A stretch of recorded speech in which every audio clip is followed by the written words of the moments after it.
Houthi rebels in the Red Sea, armed conflict in Gaza, skirmishes in South Lebanon, Iran and its proxies are working tirelessly to strike at the heart of American and Israeli interests.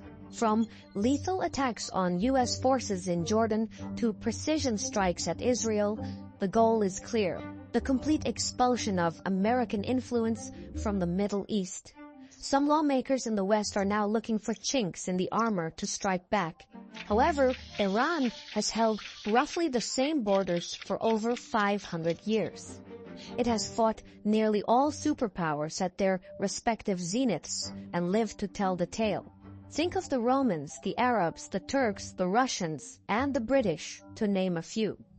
Quite simply, fighting Iran head-on is a terrible idea. It could backfire disproportionately. Not only does the country operate an extensive network of Shia military proxies, but even inside its own boundaries, a conventional invasion would be a Herculean task. Tehran has constantly demonstrated its ability to withstand invasions, making it almost impossible to subjugate. But why is that? What makes Iran so tough? Is it just mountains, or is there more to it? To find out, we need to dive deep into what makes the country tick and how it evolved to its current configuration. We need to look more closely at the surface because geography reveals the soul of a nation.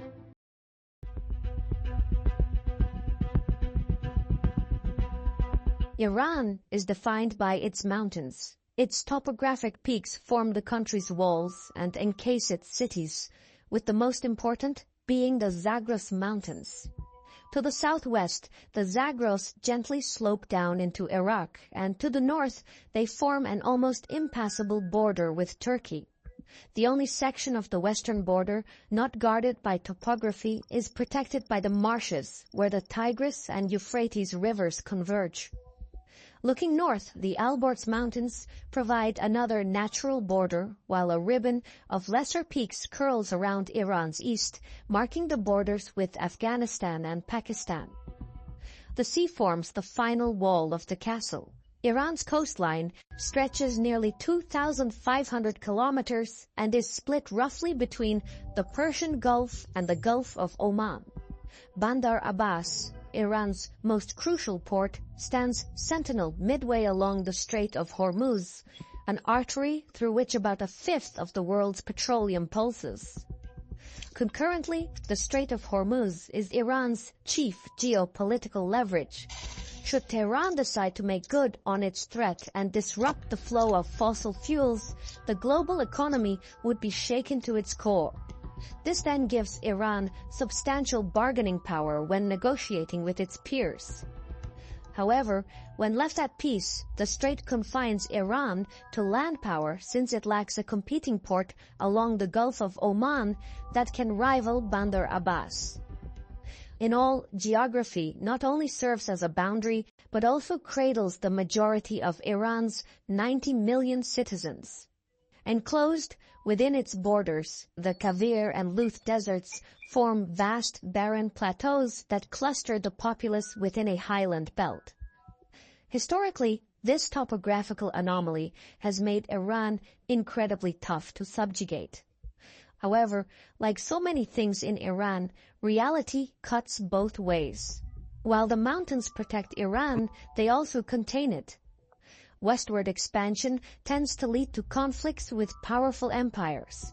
Think of the Russians, the Turks, the Arabs, and the Romans before it.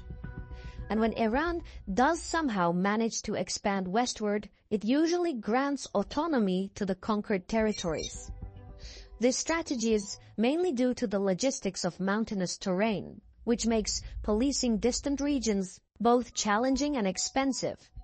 Gerrymandered autonomy is a strategy as old as the Persian Empire, which maintained its culturally diverse territory by granting self-governance to its vassals and client states.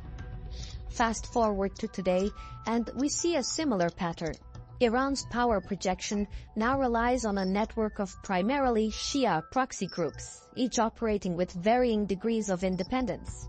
While these proxies are not direct conquests, they serve as extensions of Iranian influence. For a deeper dive into this topic, be sure to check out our previous video, where we explore Iran's use of proxy states in greater detail. Iran's mountains make fully assimilating its many diverse cultures and peoples exceedingly tricky. The towering peaks create pockets of isolation where communities cling to their unique languages, traditions, and identities. So, while its mountains shield Iran from foreign domination, they also complicate the formation of a unified, centralized government. Ethnic Persians make up just 55 to 60% of the population, with the rest comprising Azerbaijanis, Balochis, Kurds, Arabs, Turkmens, and many others. The clustering of these ethnic groups in specific regions fuels calls for autonomy and separatism. Historically, Iran has granted autonomy to these groups, but the centralization of power in Tehran led to the corrosion of their political freedoms. Consequently, a centralized Iran has evolved into an authoritarian state. Tehran must constantly grapple with calls for autonomy and independence by its ethnic groups. For example, during the Islamic Revolution of 1979, Kurds, Turkmens, and Arabs sought to secede from Iran, while Azerbaijanis aimed for more self-governance. Although these movements were suppressed, they underscored the ethnic volatility within Iran. Now, while reviewing these internal mechanisms, one disclaimer needs explaining. In a more compassionate world, there wouldn't be a need to examine ways to undo one another, but geopolitics is precisely like that.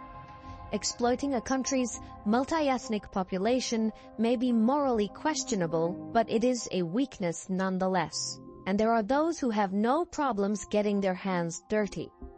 Policymakers study, plan, and act on such exploits. So, regardless of morals, the fact remains that ethnic tensions drive much of Iran's foreign policy. Many of Iran's minority groups share deep-running ties with their kin abroad. Azerbaijanis in the northwest share close cultural and linguistic ties with Azerbaijan. The Kurds have connections with Kurdish populations in Iraq and Turkey. To the south, roughly 1.6 million Arabs, who predominantly inhabit Iran's oil-rich province of Khuzestan, share ties with various Arab communities across the Middle East. Meanwhile, in the southeast, the Balochis have strong ties with their counterparts in Pakistan, with both groups fighting their respective overlords. These cross-border ethnic solidarities complicate Iran's bilateral relations with its surroundings. Tehran is consistently wary of its neighbors, believing they would back separatist groups aiming for unification, particularly during periods of national instability. The ever-looming threat of breakaway regions foretells disaster. Such disintegration would not only shrink Iran's territorial size and population, but also severely dent its tax revenue. Moreover, the loss of the Khuzestan oil fields would plunge Tehran into a financial abyss. Oil is the cornerstone of Iran's economy, accounting for a staggering 24% of GDP growth in 2023. Its loss would be cataclysmic. Without its minority regions, Iran would lose its geopolitical clout. The rump Persian majority state would likely be landlocked and stripped of its mountainous borders, leaving it exposed security-wise. While this worst-case scenario of Iran's fragmentation may seem far-fetched, it has happened numerous times in history. In more recent years, Iran's adversaries have sought to exploit its ethnic and religious fault lines. Israel has strengthened its ties with Azerbaijan and shown interest in supporting Azerbaijani separatist movements within Iran.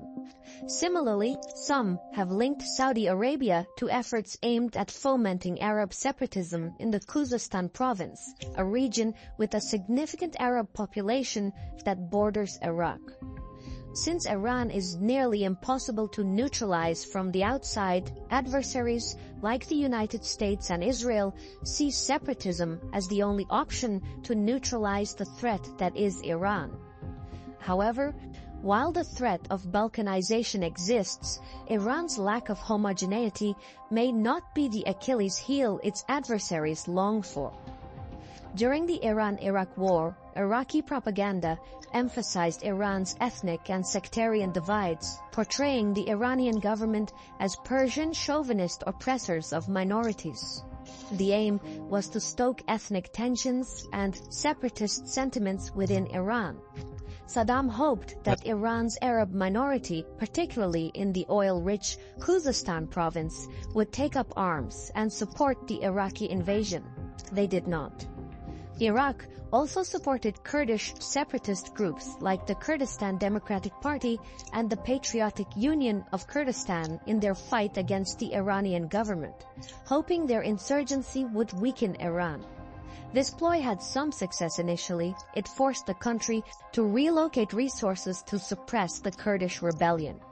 Yet, Saddam's plan ultimately failed, and the war ground to a stalemate. The fabric of society is based on shared values, common goals, and communal experience. These attributes foster trust, cooperation, and mutual support among its members. However, sometimes nations can achieve the same result by creating the us versus them narrative.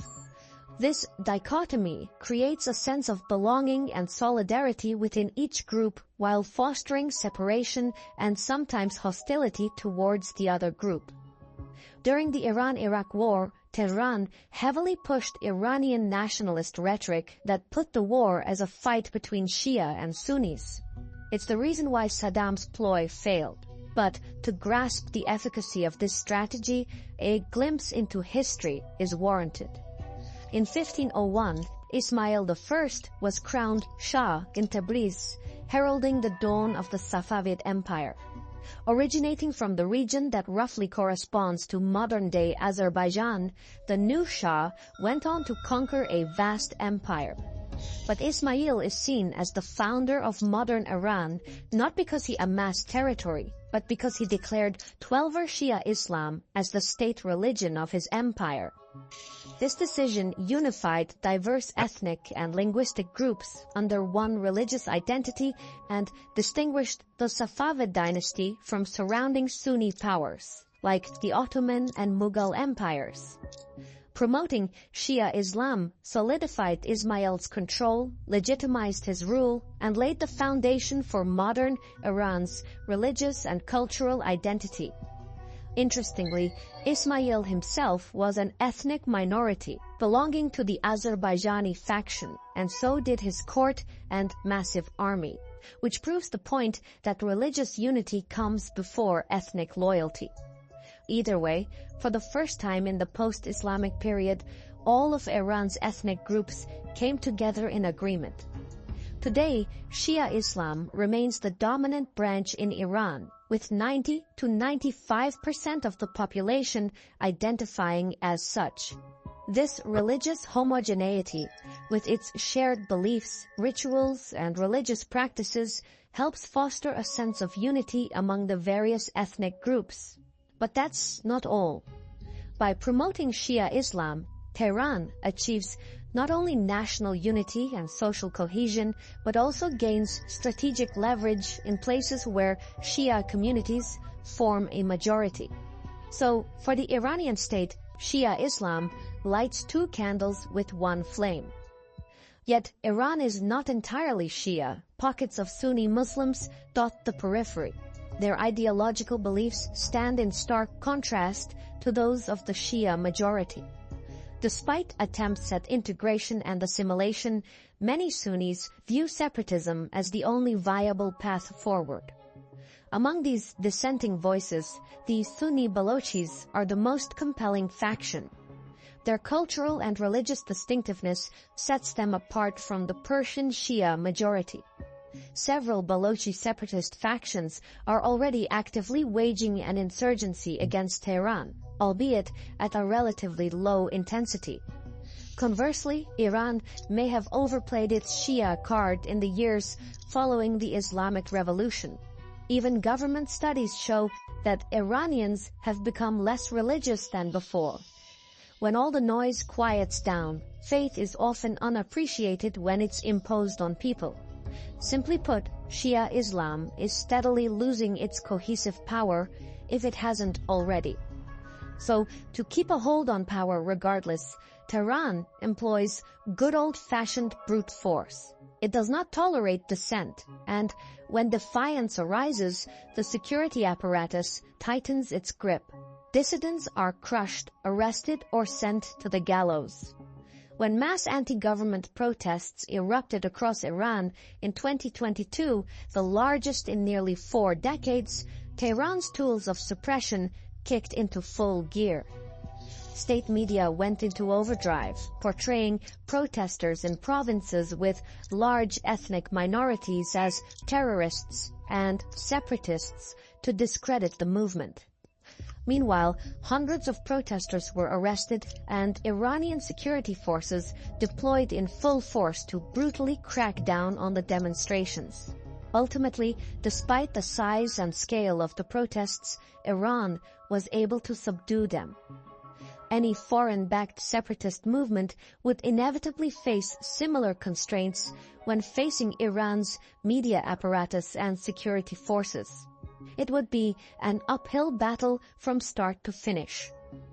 Nevertheless, those seeking to harm Iran might consider balkanization as the only viable strategy short of war.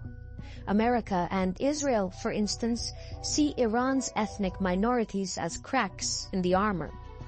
Would a foreign-backed separatist proxy conflict truly work? Probably not, but some lawmakers might think it's worth the effort regardless. This is also the reason why the Iranian leadership does not embrace democracy wholeheartedly. Here's the kicker. Psychological operations are rarely ever so apparent. The clergy in power believes that Western powers seeking to push Iran toward disintegration want to package their aims in a virtuous ideology such as liberal democracy. Tehran believes that by embracing liberal ideas, its cohesion would drift apart within a few generations. Without authoritarianism or theocracy holding it together, Iran's minority regions would likely employ liberal rights to pursue their own identities and, in time, separate from Iran altogether. Taken together, Iran is stuck doing the same thing over and over again. This is not a story with a happy ending. Iran must choose one of two pains, the pain of discipline or the pain of regret. Please leave a comment and mayhaps share the video. In any case, thank you for your time and Sahel.